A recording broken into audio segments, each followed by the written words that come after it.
Hello friends, स्वागत है आपका अपनी YouTube channel state knowledge TV Hindi में। जी हाँ, हरियाणा सरकार की तरफ से आज 15 मार्च दोपहर 12 बजे 5 बड़ी अपडेट आई है आप सभी के लिए। जान लेते हैं इनके बारे में संपूर्ण जानकारी। आगे भी आप हरियाणा सरकार की हर घोषणा, सीएमओ हरियाणा की हर घोषणा, फैसले, नियम, निर्देश, आदेश, योजना, सूचना, निर्णय की जानकारी रोजाना जानना चाहते हैं या हरियाणा के हर गांव, शहर, ब्लॉक, तहसील, हरियाणा के हर डिपार्टमेंट, विभाग, बोर्ड, कॉरपोरेशन, निगम की हर लेटेस्ट अपडेट सबसे पहले जानने के लिए स्टेट नॉलेज टीवी हिंदी को सब्सक्राइब जरूर कर लीजिएगा। जी हाँ, सबसे पहली और बड़ी अपडेट आई है आप सभी के लिए। मुख्यमंत्री के प्रधान सचिव वी उमाशंकर ने वीसी से मेरी फसल मेरे ब्यौरे गिरदावरी और अंबेडकर आवास योजना की जिला उपायुक्तों के साथ समीक्षा बैठक की है। बता दें कि राजस्व विभाग के अधिकारियों को विशेष गिरदावरी के जो निर्देश हैं वो जारी किए गए हैं।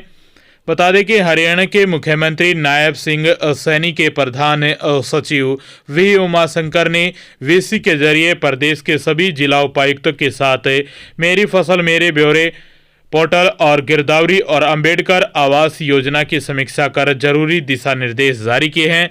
वहीं डीसी विक्रम सिंह ने राजस्व विभाग के अधिकारियों को विशेष गिरदावरी के भी निर्देश देते हुए कहा कि सरकार द्वारा जारी हिदायतों के अनुसार किसानों के नुकसान की भरपाई के लिए दी जाने वाली हर संभव मदद के लिए यथाशीघ्र विशेष गिरदावरी कराना सुनिश्चित करें। जी हाँ, विशेष गिरदावरी होगी और फसलों के नुकसान के आकलन के लिए व्यापक स्तर पर गिरदावरी का काम करें। मुख्यमंत्री कार्यालय सीएमओ हरियाणा द्वारा विभिन्न जिलों में जाकर नुकसान का जायजा ले रहे हैं। सरकार ने किसान हित में मेरी फसल मेरे ब्यौरे पोर्टल पर पंजीकरण कराने से वंचित रहे किसानों के लिए पोर्टल को पुनः खोलने का फैसला लिया है। पोर्टल पर पंजीकृत होने के बाद ये किसान अब ई क्षतिपूर्ति पोर्टल पर अपनी फसल में हुए नुकसान का ब्यौरा भर सकते हैं। फसलों के नुकसान पर सरकार किसानों को देगी मुआवजा। डीसी ने कहा कि बेमौसमी बरसात और ओलावृष्टि, ओले गिरने के कारण विभिन्न हिस्सों में फसलों का नुकसान हुआ है, जिसके लिए सरकार किसानों को मुआवजा देगी। इसके लिए सरकार ने स्पेशल गिरदावरी के आदेश दे दिए हैं। अब मेरी फसल मेरे ब्यौरे पोर्टल वाले गांव के लिए खोल दिया गया है। जिन बीमित किसानों ने अभी तक कृषि विभाग में आवेदन नहीं किया है, वे जल्द अपना आवेदन नज़दीकी कार्यालय और ऑनलाइन पोर्टल के माध्यम से कर सकते हैं।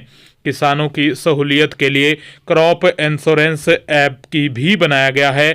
ऐप के माध्यम से भी किसान तुरंत अपनी फसल की जानकारी दे सकते हैं।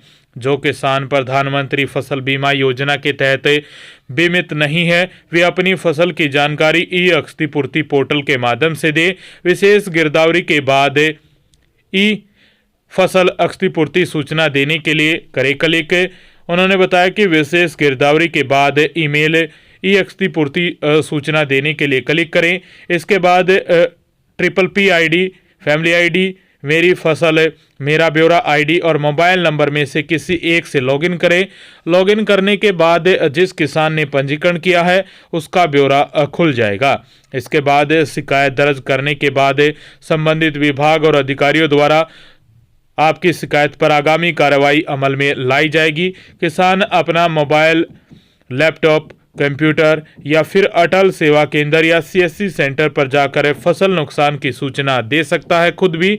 बैठक में ADC आनंद शर्मा, SDM फरीदाबाद, शिखा अंतिल, SDM बल्लभगढ़ और त्रिलोक चंद, SDM Badkhal, Amit Maan, DRO Vijender Rana, DDPO captain Manoj Kumar सहित बैठक से संबंधित अन्य अधिकारी मौजूद रहे। तो आप सभी के लिए बड़ी अपडेट आई है। जल्दी से जल्दी ई क्षतिपूर्ति पोर्टल पर अपना पंजीकरण कर दीजिए। आज लास्ट दिन है, 15 मार्च है, और आज आप कर दीजिए जो भी आपका नुकसान हुआ है फसल का। उसके बाद डाटा सत्यापित करके विशेष गिरदावरी का तो ऐलान कर दिया गया है। आप डाटा दोगे, उसी आधार पर आपका सर्वे या गिरदावरी हो जाएगी और आपका मुआवजा मिल जाएगा। तो पहली और बड़ी अपडेट आई थी आप सभी के लिए। जी हाँ, दूसरी अपडेट भी हरियाणा के किसानों के लिए आई है। गेहूं के उठान और भरपाई का टेंडर प्रक्रिया में 26 तक वर्क ऑर्डर अलॉट होगा। बता दें कि गेहूं और सरसों की खरीद 1 अप्रैल से शुरू हो जाएगी। अभी गिरदावरी भी पूरी नहीं कर पाए हैं पटवारी, निर्देश जारी कर दिए गए हैं गिरदावरी के भी। इसके साथ रबी फसलों की खरीद 1 अप्रैल से शुरू होने जा रही है। विभाग ने तैयारियां भी शुरू कर दी है। जिले में 37,120 किसानों ने 1.90 लाख एकड़ जमीन पर फसलों का मेरी फसल मेरे ब्यौरे पोर्टल पर रजिस्ट्रेशन करवाया है। बता दें कि रबी की फसल की गिरदावरी पटवारियों द्वारा अभी की जा रही है, जो कि 15 मार्च तक यानी आज तक जारी रहेगी। वहीं किसान अभी तक पोर्टल पर अपनी फसलों का पंजीकरण करवा रहे हैं, जिसकी अंतिम तारीख यानी आज 15 मार्च है। ऐसे में गिरदावरी और पंजीकरण की प्रक्रिया अभी जारी है, जबकि रबी का सीजन सिर पर आ रहा है। खाद्य एवं आपूर्ति विभाग द्वारा अब की बार 2.5 लाख टन गेहूं की खरीद का लक्ष्य निर्धारित किया गया है। अंबाला से अपडेट है, जबकि पिछले साल 2.20 लाख टन की खरीद की गई थी। साथ ही भराई और उठान को लेकर भी टेंडर प्रक्रिया में है, जिस पर 26 मार्च के आसपास वर्क ऑर्डर अलॉट कर दिए जाएंगे। फसलों की खरीद खाद्य आपूर्ति विभाग, हैपेड और वेयर हाउसेस द्वारा की जाएगी। इसके साथ किसानों के लिए एक और अपडेट है कि 2 और 3 मार्च को बारिश से हुआ था फसलों को नुकसान है। 52.3 mm बरसात से अंबाला में फसलों को काफ़ी नुकसान हुआ था। प्रदेश सरकार ने आज 15 मार्च तक फसलों की गिरदावरी के लिए निर्देश दिए हैं। तो यदि आपने जो फसल पंजीकरण नहीं करवाया है यानी अपना नुकसान का ब्यौरा नहीं दिया है, तो आज शाम तक दे सकते हैं। कृषि विभाग के अनुसार 0 से 100% तक जिले में 10,780 एकड़ में नुकसान हुआ है अंबाला में, और गेहूं के 8500 एकड़ भूमि में फैली फसलों को 0 से 25% के बीच नुकसान हुआ है। नुकसान की रिपोर्ट गिरदावरी के पूरे हो जाने के बाद ही सामने आ पाएगी। पोर्टल पर पंजीकरण जरूरी है, तभी मंडी के गेट पास मिलने वाला है, ताकि आपको किसी भी प्रकार की परेशानी न हो अपनी फसल बेचने में। इसलिए आप पोर्टल पर पंजीकरण जरूर करवा लीजिए। जी हाँ, बता दें कि किसानों को सरकारी खरीद के लिए मेरी फसल मेरे ब्यौरे पोर्टल पर पंजीकरण कराना जरूरी है। अंतिम तारीख आज 15 मार्च है। ऐसे में फसलों के पंजीकरण और गिरदावरी करवाना भी सुनिश्चित करना होगा।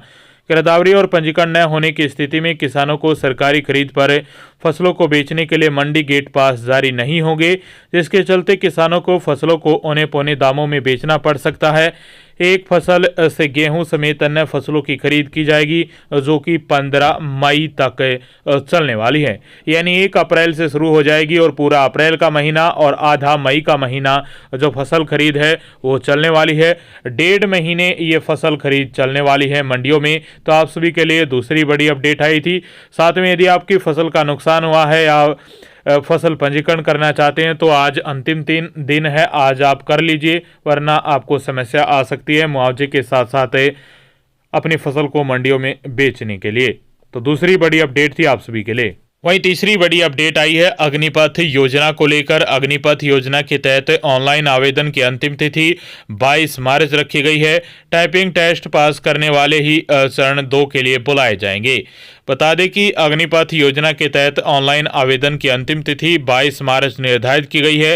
भारतीय सेना में अग्निवीर के लिए युवा जल्दी से अपना आवेदन करना सुनिश्चित करें, ताकि अंतिम तिथि में किसी भी प्रकार की कोई दिक्कत न हो। सेना भर्ती कार्यालय दादरी के निदेशक कर्नल आनंद साकले ने बताया कि अंतिम दिनों में वेबसाइट पर अधिक वर्कलोड पड़ने से वेबसाइट धीमी पड़ जाती है। ऐसे में युवाओं को वेबसाइट धीमी चलने से खासी परेशानी झेलनी पड़ सकती है, इसलिए समय से पहले आवेदन करना चाहिए। आवेदन करते समय सभी उम्मीदवार अपना निजी मोबाइल नंबर की जानकारी दर्ज करें और सबमिट का बटन अवश्य दबाएं। उम्मीदवार जितनी बार भी अपना ऑनलाइन फॉर्म खोले, उसे बंद करने से पहले वे सबमिट बटन को अवश्य दबाएं। इस संदर्भ में विभिन्न पदों की जानकारी देते हुए साकले ने बताया कि भर्ती के लिए इस बार से 2 नए नियम है। इस बार से अग्निवीर लिपिक और स्टोर कीपर तकनीकी पद का नाम अग्निवीर कार्यालय सहायक और एसकेटी होगा। अग्निवीर ऑफिस असिस्टेंट और एसकेटी के लिए उपस्थित होने वाले उम्मीदवारों के लिए टाइपिंग टेस्ट ऑनलाइन सीई के दौरान किया जाएगा। अंग्रेजी में 30 शब्द प्रति मिनट और WUPM वांछनीय है, और केवल वे उम्मीदवार जो टाइपिंग टेस्ट उत्तीर्ण करेंगे वे भर्ती प्रक्रिया के चरण 2 के लिए बुलाए जाने के पात्र होंगे। इस बार से शारीरिक स्वास्थ्य परीक्षण जो PMT और शारीरिक माप परीक्षण पीएमटी उत्तीर्ण करने वाले सभी उम्मीदवारों को प्रचलित नीति के अनुसार अनुकूलनशीलता परीक्षण देना होगा। तो ये बड़ी अपडेट आई थी आप सभी के लिए। तीसरी बड़ी अपडेट आई थी सेना में भर्ती होने के लिए अग्निपथ योजना को लेकर ऑनलाइन आवेदन की जो अंतिम तिथि है वो 22 मार्च है। जी हाँ, चौथी बड़ी अपडेट आई है आप सभी के लिए। ये अपडेट है भिवानी जिले से। बता दें कि प्राइवेट अस्पताल संचालक 16 मार्च से नहीं करेंगे आयुष्मान व चिरायु के पात्रों का फ्री उपचार। बता दें कि कहां पहले सरकार 300 करोड़ रुपए की बकाया राशि का करे भुगतान। प्रधानमंत्री आयुष्मान योजना के तहत गरीब व्यक्ति को सरकार की तरफ से 5 लाख रुपए तक का मुफ्त इलाज मिलना 16 मार्च से अधिकारियों और प्राइवेट अस्पताल संचालक के कारण मुश्किल हो जाएगा, क्योंकि हरियाणा में योजना के तहत प्राइवेट अस्पतालों के लगभग 300 करोड़ की राशि बकाया है। इसके चलते आईएमए ने 16 मार्च से हरियाणा के प्राइवेट अस्पतालों में आयुष्मान और चिरायु कार्ड धारक मरीजों का उपचार न करने की चेतावनी दे दी है। मामले को लेकर आईएमए की मीटिंग हुई है, जिसमें वक्ताओं ने कहा कि अस्पताल संचालकों और आईएमए ने संबंधित विभाग को उनके अस्पतालों की राशि जारी करने के लिए बार बार कहा, लेकिन अधिकारी राशि जारी नहीं कर रहे हैं। बैठक की अध्यक्षता करते हुए आईएमए के जिला प्रधान डॉक्टर एनके गर्ग ने कहा कि 6 महीने से विभाग प्राइवेट अस्पतालों की राशि नहीं दे रहा है, जबकि अधिकारियों को बार बार कहा गया है। तो आप सभी के लिए बड़ी अपडेट है, 16 मार्च से इलाज नहीं करेंगे प्राइवेट अस्पताल। तो आप सभी के लिए बड़ी अपडेट आई थी, चौथी बड़ी खबर थी आप सभी के लिए। पांचवी अपडेट में कई खबरें हैं। पहली है पांचवी अपडेट में पहली खबर है 7 स्कूलों को पहले ही मिल चुका है पीएम श्री स्कूल का दर्जा। जी हाँ, अब तोसाम में अब जिले में 14 हो जाएंगी संख्या। जिले के 7 और सरकारी स्कूलों को पीएम श्री का दर्जा सरकार की ओर से। तोसाम से ये बड़ी अपडेट है, सरकार की ओर से शिक्षा व्यवस्था में सुधार किया जा रहा है। इसी दिशा में भिवानी जिले के 7 और सरकारी स्कूलों को पीएम श्री स्कूलों का दर्जा दिया गया है। इन नए स्कूलों को भी सीबीएसई से मान्यता दिलाई जाएगी। उम्मीद है कि अगले स्तर शुरू होने वाले नए स्तर में यह स्कूल सीबीएसई होंगे। हालांकि अभी दिशा निर्देश जारी नहीं हुई हैं। गौरतलब है कि जिले में वर्तमान में 7 हर ब्लॉक में एक पीएम श्री स्कूल चल रहे हैं। पहले जिले में कुल 7 पीएम श्री स्कूल चल रहे थे। जिले के हर ब्लॉक में 1 और 7 स्कूलों को पीएम श्री स्कूलों का दर्जा दिया गया है। अब जिले में 14 पीएम श्री स्कूल हो जाएंगे। इन स्कूलों को सीबीएसई से मान्यता दिलाई जाएगी और विद्यार्थियों की पढ़ाई भी अंग्रेजी भाषा में होगी। हिंदी माध्यम लेने के इच्छुक विद्यार्थी उसका भी चयन कर सकते हैं। इसी तर्ज पर नए पीएम श्री स्कूल बनाने वाले स्कूलों में सुविधाएं दी जाएंगी। वर्तमान में स्कूलों की स्थिति खराब है। अब आने वाले दिनों में इन स्कूलों की सुविधाएं भी बढ़ने की उम्मीद जग गई है। तो आप सभी के लिए यह बड़ी अपडेट आई है। इन 7 स्कूलों को मिला है पीएम श्री स्कूल का दर्जा। तो शाम ब्लॉक के रावमा विद्यालय मिरान, सिवानी ब्लॉक के राकवमा विद्यालय सिवानी, लोहारा ब्लॉक के रावमा और विद्यालय डिगावा जाटान, भिवानी ब्लॉक के रामा विद्यालय मुडाल खुर्द, केरू ब्लॉक के राजकीय उच्च विद्यालय भानगढ़, बहल ब्लॉक के रामा विद्यालय मंडोली कला और भवानी खेड़ा ब्लॉक के रामा विद्यालय किरोड़ और पीएम श्री स्कूल बनाया गया है। डीओ नरेश मेहता ने कहा कि सरकार की इस पहल से बच्चों को उच्च गुणवत्ता की शिक्षा मिलेगी। पांचवी अपडेट में दूसरी बड़ी खबर आई है, ये यमुनानगर से। बता दें कि विशेष अभियान के तहत विद्यालय शिक्षा निदेशालय सभी जिलों को परिवार पहचान पत्र का डाटा उपलब्ध कराएगा। सरकारी स्कूलों में दाखिला बढ़ाने के लिए PPP पोर्टल पर डाटा भी खंगालेंगे। शिक्षक नॉन स्टार्टर बच्चों तक भी पहुंचेंगे। राजकीय स्कूलों में विद्यार्थियों की संख्या बढ़ाने के लिए ड्रॉप आउट बच्चों पर शिक्षा विभाग का विशेष फोकस है। इस स्तर में ड्रॉप आउट 0 करने का लक्ष्य विभाग ने रखा है। इसे लेकर विद्यालय शिक्षा निदेशालय की ओर से सभी जिलों को परिवार पहचान पत्र का डाटा उपलब्ध कराया जाएगा। जी हाँ, शिक्षकों को अलग से मिलेंगे अंक। परिवार पहचान पोर्टल से नॉन स्टार्टर बच्चों की तलाश करने के लिए इन शिक्षकों को अलग से अंक मिलेंगे। नामांकन अनिवार्य रूप में कराना होगा। अंक मिलने को लेकर खुलासा नहीं किया गया है। हर शिक्षक को नामांकन संबंधित अपना रिकॉर्ड स्कूल मुखिया को देना होगा। क्लस्टर स्तर पर रिकॉर्ड लिया जाएगा। यहां से ब्लॉक में और ब्लॉक से जिला शिक्षा विभाग को दाखिला संबंधित रिकॉर्ड भेजा जाएगा।